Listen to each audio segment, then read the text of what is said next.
আসসালামু আলাইকুম ভিউয়ার্স, সবাইকে শুভেচ্ছা জানাচ্ছি রনকস রান্নাঘর থেকে। আশা করি সবাই ভালো আছেন।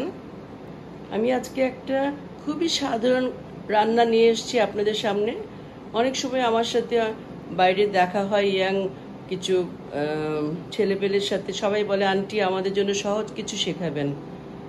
হয়তো কাজ করে এসে ওদের সময় থাকে না, এনার্জিও থাকে না, তো ওদের জন্যই আজকে বেসিক্যালি আমি একটা খুবই সহজ রান্না ডিমের কোরমা নিয়ে এসেছি।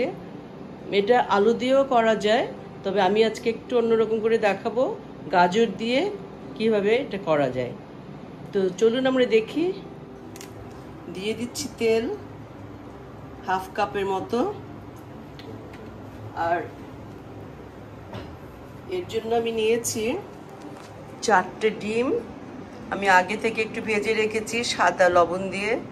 একটু গাজর, 2টো গাজর একটু লবণ দিয়ে ভেজে রেখেছি হালকা করে। একটু পেঁয়াজ বেরেস্তা করে নিয়েছি, একটু আদা বাটা, রসুন বাটা, পেঁয়াজ বাটা, লবণ আর হাফ কাপ দুধ নিয়েছি। তেল এখন দেবো এতে বাটা পেঁয়াজ। আমি আগে থেকে বেরেস্তাটা করে রেখেছি। এখন দিয়ে দেব হাফ কাপের মতো পেঁয়াজ, বাটা পেঁয়াজ, লবণ আন্দাজ মতো, হাফ চামচের মতো লবণ,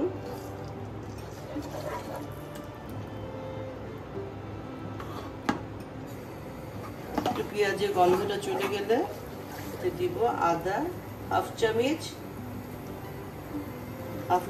আদা এবং হাফ চামচ রসুন।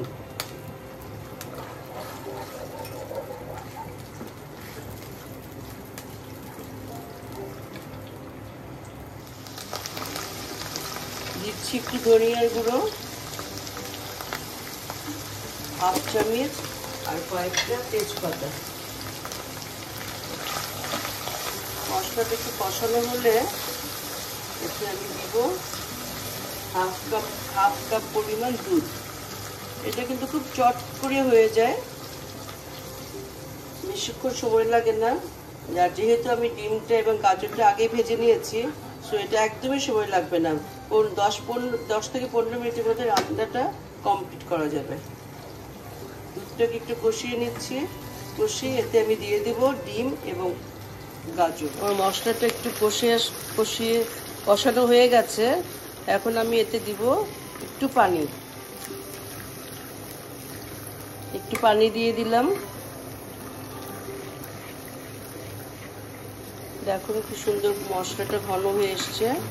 এখন আমি এতে দিয়ে দিব ডিম এবং গাজর। দিয়ে দিলাম ডিম আর গাজর, দুটোই একসাথে দেওয়া যাবে। এটা দিয়ে আরও খানিকক্ষণ আমি একটু কষিয়ে নেব। 5 মিনিটের মধ্যে ঢেকে দিচ্ছি, আবার ফিরে আসছি 5 মিনিট পর। দিয়ে দিচ্ছি কয়েকটা কাঁচামরিচ। এটাকে একটু কষিয়ে 2-3 মিনিট কষিয়ে নিয়ে এখন আমি এটাকে ঝোল দিয়ে দিব। ঝোলটা আধা কাপের মতো পানি দিব।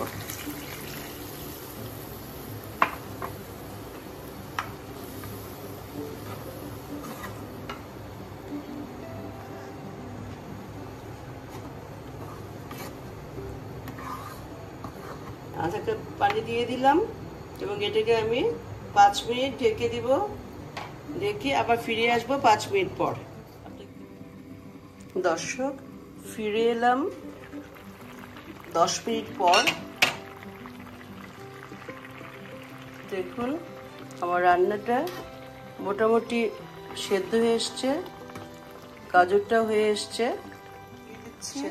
একটু চিনি,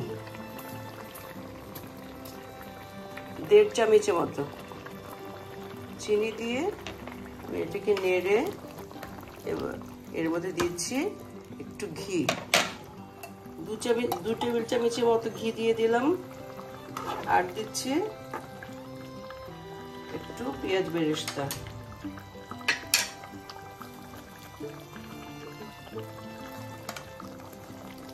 বেরেস্তাটা আমি আগে থেকেই করে রেখেছি। দিয়ে দিলাম পেঁয়াজটা। ব্যাস, এ তো হয়ে গেল আমার ডিমের কোরমা। এখন আমি এটাকে পরিবেশন করে দেখাবো। দর্শক দেখলেন কত সহজেই বানিয়ে নিলাম আমার ডিমের কোরমা। আশা করি আপনাদের ভালো লাগবে সবার।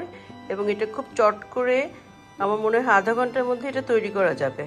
সবাই ভালো থাকবেন, আল্লাহ সবাইকে সুস্থ রাখুন এই দোয়া করে আজকের মধ্যে বিদায় নিচ্ছি। আল্লাহ হাফেজ।